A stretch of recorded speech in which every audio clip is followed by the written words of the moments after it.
if any of you saw my talk on the sun, then that's a good place for us to start, because we do need sunshine. We can take vitamin D supplements, but it's not quite the same. And you might have to in the winter months, and if you didn't get enough sunshine. But when our bodies are in the sun, then we're able to make another type of vitamin D, which is D3 sulfate.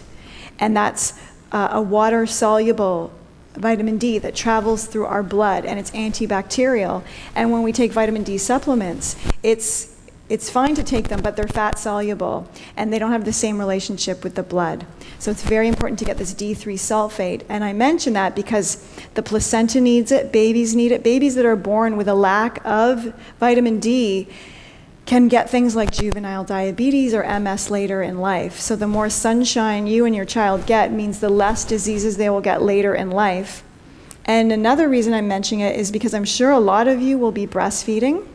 And breastfeeding, of course, is the most perfect food for our babies. But an interesting thing that's been happening in these past few decades is that our breast milk is very much de-depleted because of, pregnant women and women not being in the sun. And so their breast milk is D deficient, whereas formula, because it's been fortified falsely, but with a D2, not the right D, but the formula babies are getting more D, and it's just interesting that these women, very health conscious, are breastfeeding, but could be depleted in D, which is very, very important for growing bones, growing the baby, and growing teeth. And when you're pregnant, those teeth are forming already, right? They're already forming. So it's very important to get that in. So get some sunshine and get it on that big belly, beautiful belly of yours. It's very important. And then you also want to be dry brushing. And dry brushing is something, you can be doing your whole life, and men and women, it's a great thing to do. And it's not, you're not doing it hard, but you're just doing it really softly, and you're always doing it in the direction of the heart. So up towards the heart. And you don't generally do the face, you don't need to, but if you're dry brushing your body, this will help the face, and it will help the skin on the face.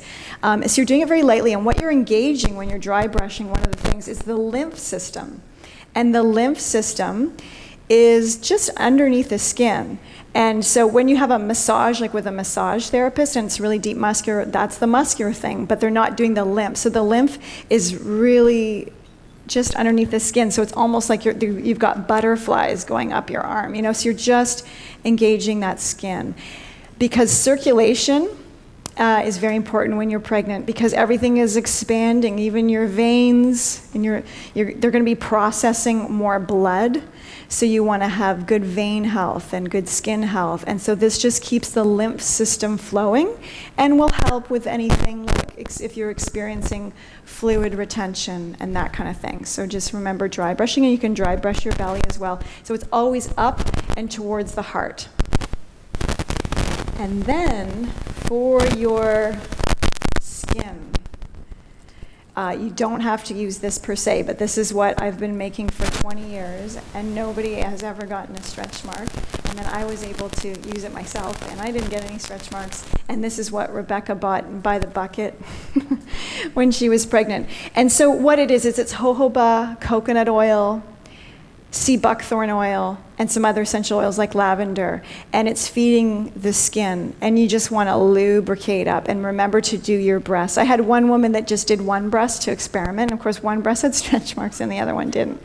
So you don't have to experiment. Take my word for it. And it's like worked on every woman, like every shape, every size, every amount of weight gain. And of course you can make your own thing. So the other thing you're going to want to have is, coconut oil. Definitely you'll need that. Or the rawless olive oil, and you can go far with that, and you can make your own things. So definitely those will give you the lubrication parts for your skin, but you're going to want to also add essential oils to that, because those are the cell regenerators, and those are are going to activate, because this is like the coconut oil and the olive oil are like the lipids, the fat, and they're good for lubricating and moisturizing the skin. But the essential oils like the sea buckthorn, the lavender, we'll do questions in a little bit. Oh, sorry. It's sea buckthorn, best skin ever. And you can use that just at every stage. You can also use it after your babies are born too. It's very safe. So what the essential oils do, so if you're going to make something at home, you can use the olive oil, the coconut, you can melt them together and then add those activating essential oils, which are going to generate new skin cells and help prevent those stretch marks. And you're going to want to use sea buckthorn at about 5% and then other essential oils at about 5% combined total. And that's the key. So it's not just like shea butter or olive oil. You have to get those essential oils in. Which brings up another thing, which is the use of essential oils, because there's a lot of fear surrounding that. And there's a lot of aromatherapy books that might be great, but everybody sort of repeated that phrase of like, you know, don't use it, all these things during pregnancy.